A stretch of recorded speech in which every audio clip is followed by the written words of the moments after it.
Industry అయినా ఎక్కడైనా ఎవరైనా డెసిషన్ మేకింగ్ మీద ఆధారపడి ఉంటారు కదా సక్సెస్ అనేది. విశ్వనాథ్ గారి దగ్గర ఉన్న 2 కథలు ఏంటంటే మాంగళ్యానికి మరొకటి, సిరిసిరమ ఒక 2 కథలు. నాచు శేషగిరిరావు గారు కొంచెం డబ్బుల దగ్గర చాలా గట్టిగా ఉంటాడు. తక్కువలో అవుతుంది కదా అని మాంగళ్యానికి మరొకటి కథ ఎన్నుకున్నాడు. ఆయన ఫ్లాప్ అయింది. విశ్వనాథ్ గారిని ప్రసన్నం చేసుకోవటానికి చాలా శ్రమ చేశాడు ఏడిది నాగేశ్వరరావు గారు. 10 పైసలు మాట అన్నారు. సినిమా సక్సెస్ అయిన తర్వాత 10 పైసలు కూడా ఇచ్చినట్లేదు. సిరిసిరమ అయిపోయిన తర్వాత విశ్వనాథ్ గారితో అద్భుతమైనటువంటి సినిమాలు చేసి. జయకుమార్ గారు, ఇప్పుడు ఇండస్ట్రీ అయినా ఎక్కడైనా ఎవరైనా డెసిషన్ మేకింగ్ మీద నిర్ణయం తీసుకునే దానిపైన డెఫినెట్గా ఆధారపడి ఉంటుంది కదా సక్సెస్ అనేది. సక్సెస్ అనేది అసలు వాళ్ళు వేసేటటువంటి ఫస్ట్ స్టెప్స్ ఉంటాయి కదా, కొన్ని స్టెప్స్. అవును. ఒక ప్రొడ్యూసరు డైరెక్టర్ని సెలెక్ట్ చేసుకోవటం అదొక స్టెప్ అండి. తర్వాత కథను సెలెక్ట్ చేసుకోవటం అదొక స్టెప్.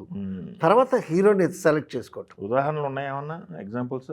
చాలా ఉన్నాయి, ఎందుకు లేవు? మీరు చెప్పండి. నేను విశ్వనాథ్ గారితో పనిచేశాను కదా, మాంగళ్యానికి మరొకటి సినిమా పనిచేశాను నేను. గొల్లపూడి మారుతిరావు గారు స్క్రిప్ట్ దానికి. అది గొల్లపూడి మారుతిరావు గారు చెల్లెలి కాపురం రాశారు. తర్వాత నెక్స్ట్ ఈ సినిమా అన్నమాట మారుతిరావు గారు రాసింది. అందులో దానికి ప్రొడ్యూసర్ ఎవరంటే నాచు శేషగిరిరావు గారు అని, భీమవరం ఆయన. ఓకే. ఆయన ఎమ్మెల్యే కూడా చేసినట్టున్నాడు నాచు శేషగిరిరావు గారు. నాచు శేషగిరిరావు గారు కొంచెం డబ్బుల దగ్గర చాలా గట్టిగా ఉంటాడు ఆయన. మేము ఏమనుకునేవాళ్ళం, ఆయన్ని పీచు శేషగిరిరావు గారు అనుకునేవాళ్ళం. మాకు అసిస్టెంట్ డైరెక్టర్ ఒకడు ఉన్నాడు, సత్యనారాయణ. వాడు ఉదయం వచ్చి సార్ ఒక 100 రూపాయలు ఇవ్వండి అని అడిగేవాడు నాచు శేషగిరిరావు గారిని. అడిగి ఆఖరి కనీసం 50 ఇవ్వండి, కనీసం 25 ఇవ్వండి, ఆఖరికి 10 రూపాయలు ఇచ్చేవాడు. 10 రూపాయలు తీసుకుని వెళ్ళేవాడు అసిస్టెంట్ డైరెక్టర్ సత్యనారాయణ. అతను పెద్ద మీడియేటర్ అయ్యాడు తర్వాత, ఆ సత్యనారాయణ అనేవాడు. సో విశ్వనాథ్ గారి దగ్గర ఉన్న 2 కథలు ఏంటంటే మాంగళ్యానికి మరొకటి, సిరిసిరమ ఒక 2 కథలు. ఈ 2 కథలు ఆయనకి ఇస్తే ఆయన ఏం చేశాడు, సిరిసిరమ అయితే కళలో తీయాలి, మాంగళ్యానికి మరొకటి బ్లాక్ అండ్ వైట్లో తీస్తే సరిపోతుంది అని చెప్పి తక్కువలో అవుతుంది కదా అని మాంగళ్యానికి మరొకటి కథ ఎన్నుకున్నాడు ఆయన. నాచు శేషగిరిరావు గారు. అందులో 3 జంటలు, జయప్రద, జయసుధ, రామకృష్ణ, కనగాల దేవదాసు, ఇంకా చాలా కాస్టింగ్ ఉన్నాయి. అది కొంచెం బాగా నేను ఆ స్క్రిప్ట్ బాగా చదివి బాగా అవగాహన చేసుకున్నాం.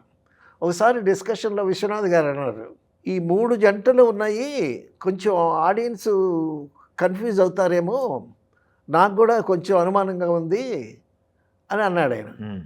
అనేసరికి నేను పుసుక్కుని ఏమన్నాను, నేను బాగా చదివానండి, నాకేం కన్ఫ్యూజన్ లేదన్నా. అనేసరికి ఆయన కోపం వచ్చినట్టుంది. సరే నువ్వు చెప్తా ఉంటా, నేను తీస్తూ ఉంటాను అన్నాడు ఆయన. గమ్మున అయిపోయా. సో ఆ మాట నేను అని ఉండకూడదని తర్వాత తెలిసిందనుకోండి. సరే మాంగళ్యక మరొకటి తీసానండి. తీస్తే అదేమో ఫ్లాప్ అయింది. అది ఫ్లాప్ అయింది సినిమా. తర్వాత సిరిసిరమ. అప్పటికి ఏడిది నాగేశ్వరరావు గారు తాయారమ్మ బంగారయ్య తీసి, తాయారమ్మ బంగారయ్య 100 days ఆడింది. అక్కడి నుంచి విశ్వనాథ్ గారి దగ్గరికి వచ్చాడు. అంతకుముందే విశ్వనాథ్ గారి దగ్గర తిరుగుతున్నాడు, నాకు ఒక సినిమా చేసి పెట్టాలి అది ఇదని. ఇప్పుడు ఏడిది నాగేశ్వరరావు అప్పుడు ఫినాన్షియల్ పొటెన్షియాలిటీ లేదని ఈయన కూడా ఎస్ అని చెప్పలే. ఈలోగా తాయారమ్మ బంగారయ్య 100 days ఆడింది. ఆడిన తర్వాత మళ్ళా వచ్చాడు ఏడిది నాగేశ్వరరావు గారు. విశ్వనాథ్ గారిని ప్రసన్నం చేసుకోవటానికి చాలా శ్రమ చేశాడు ఏడిది నాగేశ్వరరావు గారు. ఒకరోజు అయితే నేను కళ్ళారా చూశాను, ఒక 2 పెద్ద బ్యాగ్స్ వెజిటబుల్స్ క్యారీ చేసి తీసుకొచ్చి ఇంటికి ఇవ్వటం. అంటే విశ్వనాథ్ గారి చేత ఎలాగన్నా ఒక సినిమా చేయించుకోవాలి. ఏడిది నాగేశ్వరరావు గారు మంచి స్టేజ్ ఆర్టిస్టు, ఆ సినిమాల్లో ఆర్టిస్ట్గా రాణించలేదు. సో ఈ విధంగా అన్న చేద్దామనేటటువంటి ఒక ఆలోచన అనమాట ఆయనకి. సరే 100 రోజులు ఆడిన తర్వాత మరి విశ్వనాథ్ గారి దగ్గరికి వచ్చేసరికి డెఫినెట్గా చేస్తాడనే దీంతో వచ్చాడు. ఈయన కూడా చేద్దామని అన్నాడు. మరి కథ నా దగ్గర ఏం లేదయ్యా, ఇదిగో ఇది కథ ఉంది సిరిసిరిమవ్వ, నీకు నచ్చితే చూడు అని అన్నాడు. నాకు కాదండి, మీరు ఏదైనా సరే మీరు నాకు ఒక సినిమా చేసి పెట్టాలి అది ఇదని అంటే అప్పుడు సిరిసిరిమవ్వ టేకప్ చేశారు. సిరిసిరిమవ్వ టేకప్ చేస్తే ఏడిది నాగేశ్వరరావు గారు వర్కింగ్ పార్ట్నర్ ఆ సినిమాకి.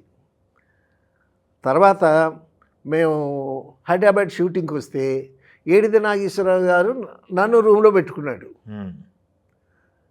సో ఈయన ఉదయాన్నే లేచి 4 o'clock లేచి అందరి రూములు టచ్ చేసి అందరిని మేలుకొల్పి అందరిని రెడీ చేయటం అనమాట. 4 గంటలకి నన్ను లేపేసేవాడు ముందు. నేను బాత్రూంలోకి వెళ్ళి స్టూల్ వేసుకొని నిద్రపోయేవాడిని. సో ఆ స్టేజ్ నుంచి వచ్చారు ఆయన. 10 పైసలు వాటా అన్నారు. సినిమా సక్సెస్ అయిన తర్వాత 10 పైసలు కూడా ఇచ్చినట్లేదు, ఒక 5 పైసలు వాటా ఎంతో ఇచ్చారు. సో సిరిసిరిమవ్వ కళలో తీసాము, బ్రహ్మాండంగా సక్సెస్ అయింది. సక్సెస్ అయిన తర్వాత ఏడిది నాగేశ్వరరావు గారికి మంచి పేరు వచ్చింది. సో సక్సెస్ వచ్చేసరికి సక్సెస్ డస్ ఎవ్రీథింగ్ అండి. అవును, సక్సెస్ అనేది అన్ని పనులు అదే చేస్తుంది. తర్వాత ఫ్రెండ్స్ వచ్చారు, పార్ట్నర్స్ వచ్చారు, అందరూ కలిసి వచ్చారు. తర్వాత ఏడిది నాగేశ్వరరావు గారు సిరిసిరిమవ్వ అయిపోయిన తర్వాత విశ్వనాథ్ గారితో శంకరాభరణం తీశాడు, సాగర సంగమం తీశాడు, స్వాతి ముత్యం తీశాడు.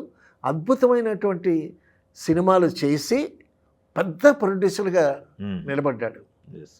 ఇప్పుడు మంచి తెలుగు సినిమాలు ఒక 10-15 లెక్క పెడితే ఏడిది నాగేశ్వరరావు గారి సినిమాలు అక్కడ ఉంటాయి. శంకరాభరణం కానీ, సాగర సంగమం, స్వాతి ముత్యం కానీ లైన్లో ఉంటాయి ఆయన.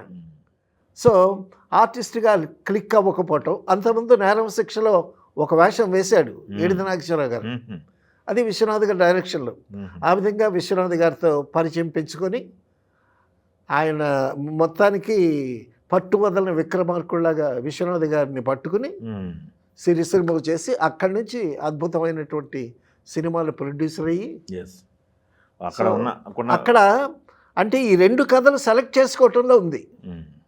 ఒక కథ సెలెక్ట్ చేసుకోవటం, ఒక డైరెక్టర్ని సెలెక్ట్ చేసుకోవటం, ఒక హీరోని సెలెక్ట్ చేసుకోవటం, అది ప్రొడ్యూసర్ క్యాపబిలిటీ మీద ఆధారపడి ఉంటుంది. ఒక ప్రొడ్యూసర్ ఏమో ఖర్చుకి తక్కువ వద్దు కదని చెప్పి బ్లాక్ అండ్ వైట్ అనుకున్నాడు ఆయన.